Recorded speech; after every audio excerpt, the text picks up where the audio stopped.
ఒకప్పుడు ఒక అందమైన గ్రామముంది. ఆ గ్రామంలో పచ్చిని పొలాలు, గుడిగోపురం, పక్షుల కిలకిలా రావాలతో ప్రశాంత వాతావరణం ఉండేది. ఆ గ్రామంలో శేఖర్ అనే యువకుడు ఉండేవాడు. అతనికి దేవుడంటే నమ్మకం ఉండేది కాదు. తన కష్టమే అన్నీ అని భావించేవాడు.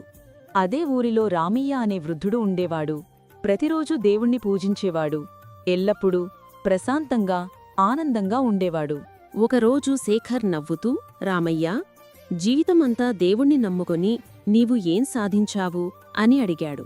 రామయ్య ప్రశాంతంగా చిరునవ్వు చిందించి, బాబూ శేఖర్, నీకొక కథ చెబుతాను, విను అన్నాడు. జీవితమనేది ఒక పెద్ద నది వంటిది. నీవు పడవ నడపడానికి శక్తి, నైపుణ్యం అవసరం. కాని ఎప్పుడు తుఫాను వస్తుందో నీకు తెలియదు కదా.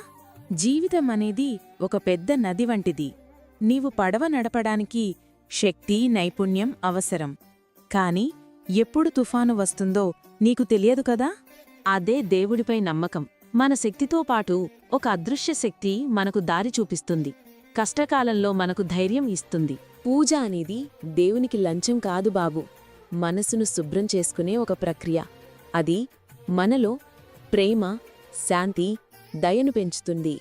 కోపం, అహంకారం, అసూయ వంటి చెడు భావాలను తొలగించి మనసులో వెలుగును నింపేది పూజే.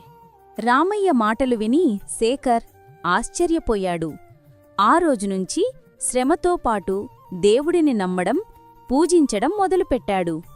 దేవుడిపై నమ్మకమనేది జీవితంలో కష్టాలను ఎదుర్కొనే బలం. పూజ అనేది మనస్సును శుభ్రం చేసుకునే మార్గం. ఇవి మనకు శాంతి, సంతోషం, ఆత్మవిశ్వాసాన్ని ఇస్తాయి.